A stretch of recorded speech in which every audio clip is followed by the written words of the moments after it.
digital content creators. They function as educators, reviewers, satirists, entertainers, musicians and influencers. ये सही मायने में sir Bharat के ग्रास रूट कम्युनिकेटर बन गए हैं और इनका यूट्यूब चैनल हो या इंस्टाग्राम पेज हो, ये इनके लिए सोर्स ऑफ एंटरटेनमेंट नहीं बल्कि इनकी सोर्स ऑफ इनकम है, इनका एसेट है. It is the fruit of their hard work. But एक चीज से ये सब परेशान है और उस मुद्दे को आज मैं सदन में उठाना चाहूंगा. That is the issue of fair use and arbitrary copyright strikes by digital platforms.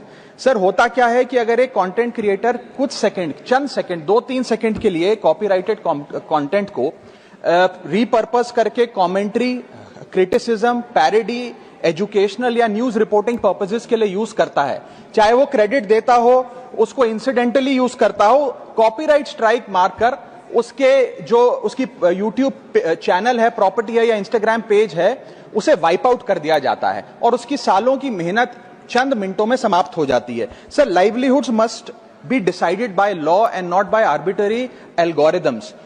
Sir, this by no means that one is against copyright holders. उनके हार्डवर्क और ओरिजिनलिटी को रिस्पेक्ट करने की जरूरत है, लेकिन यह समझने की जरूरत है that fair use is not piracy. Fair use where sometimes the purpose of using this content is incidental or transformative must not tantamount to wiping out somebody's hard work. Sir, because innovation cannot grow in fear and creativity cannot survive under threat.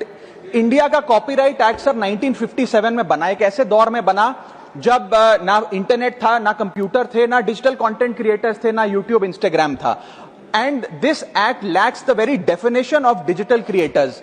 ये fair dealing की बात करता है, लेकिन fair dealing की बात किताबों, magazine और जर्नल के कॉन्टेक्स्ट में करता है, जो उस दौर की इंफॉर्मेशन डिसेमिनेशन के सोर्सेज थे, ना कि आज के दौर की. इसीलिए मैं 3 मांगे आज सदन में लेकर आया हूं. मेरी पहली मांग है, amend the copyright act of 1957 and define digital fair use. परिभाषित करिए कि ट्रांसफॉर्मेटिव यूज क्या है, जैसे कि कमेंट्री, सटायर, क्रिटिक, एक्सप्लेनेशन.